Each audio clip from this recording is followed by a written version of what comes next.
aquela em que, na verdade, de eficiência, né? Dados dois, se você tem dois estimadores, né, para o mesmo parâmetro, né, o θ-chapéu 1 e θ-chapéu 2, eles devem ser não viciados, ou seja, eles devem ser justos, né? Se você tem dois diferentes para o mesmo parâmetro, θ, a gente diz que o θ-chapéu 1, né, é mais eficiente do que o θ-chapéu 2 se a variância do 1 for menor que a variância do 2. Ok? Então, quanto menor a variância, mais eficiente é o estimador. Tá? Dados essas três condições, essas três propriedades, né, agora a gente vai ver uma coisa extremamente importante, ou seja, como usar a amostra para buscar os estimadores dessas principais parâmetros que a gente vem trabalhando, ok? Então, os estimadores da média populacional, os estimadores da variância, o estimador do desvio padrão e o estimador da proporção. Então, a gente vai ver quais são os estimadores e quais a gente deve usar, entendeu? Então, isso aí é um resumo da teoria toda, que é para a gente guardar isso daí, tá? Então, para o parâmetro populacional média, né, o estimador que a gente vai usar é a média do x. O estimador, né, mi chapéu de x, que é a média da amostra.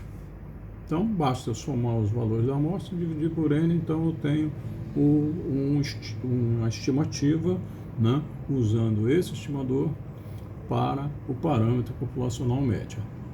As propriedades desse estimador média é essa daqui.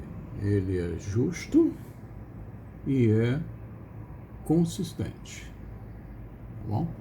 Então, isso aí diz que não precisa ficar procurando outra coisa. Use a média amostral como o estimador da média populacional, porque essa estimativa vai ser não viciada, não tem viés nenhuma nela, né? E ela é consistente, ela é coerente com o que pretende, chegar até a média populacional, ok? Bom, um outro estimador, por exemplo, a proporção, né? Π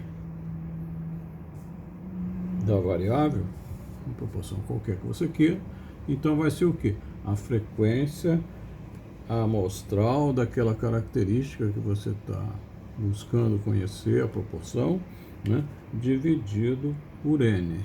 Basta eu pegar a frequência que eu achei que pessoas com pressão alta. Aí eu vejo lá todas as pessoas, quantas pessoas têm apresentado pressão alta. Dividindo pelo tamanho da amostra, eu vou ter então a proporção daqueles que têm frequência, que é a pressão alta. Tá? Então, eu vou ter com isso uma estimativa da proporção populacional, né? E esse parâmetro também é justo e consistente. Então, não adianta, não precisa procurar outro, porque é isso aí que você tem que usar como estimador da média, da proporção populacional. Ok? Bom, a variância. Então, a variância, né, de x, o sigma 2 de x, vai ser o quê? O estimador do sigma 2 de x, o estimador da variância populacional deveria ser aquela ideia de soma as diferenças quadradas, né, em relação à média, e depois divide por n para todos os integrantes da amostra. Isso aí a gente esperaria que, em sendo a variância amostral, fosse um estimador bom, né, da variância populacional. Mas não acontece isso, porque, embora seja consistente esse estimador, ele é viciado, ou seja, ele não produz a variância populacional, o valor da variância populacional. Tá? Okay? Então, esse conceito de variância amostral não nos ajuda nesse processo inferencial como estimador da variância populacional. Tá bom? Ok? A gente descobriu, no entanto, que se ao invés de n eu dividir por n menos 1, tá? Essa soma dessas diferenças quadradas, aí eu vou ter um outro estimador da variância populacional, tá? Que eu vou representar por S2 de x. Tá? Esse aqui seria o S. Não, esse aqui não é nada, porque a gente não costuma usar isso na inferência, na estimação, né? Agora, o S2 de x seria a variância amostral, a gente usa com n menos 1. Eu não sei se vocês se lembram, quando eu falei dos parâmetros, eu estava falando lá no início do curso, eu cheguei a chamar a atenção que tinha uma situação em que, ao invés de dividir por n, a gente dividia por n menos 1. Né? A variância amostral mesmo seria essa daqui, com n. Né? Mas nesse processo de inferência, eu não posso usar n para alcançar o valor populacional, da estatística, da parâmetro populacional. Então, usando n menos 1, eu crio uma outra variância. Essa variância é que eu chamo de S2 de x, tá? Quando eu tenho n menos 1. É por isso que muitos livros, etc., definem a variância na amostra como sendo dividido por n menos 1. Tá? Mas ela a gente só usa o n menos 1 porque eu preciso de um estimador que seja justo e consistente para estimar a variância populacional. E só consigo isso com esse n menos 1.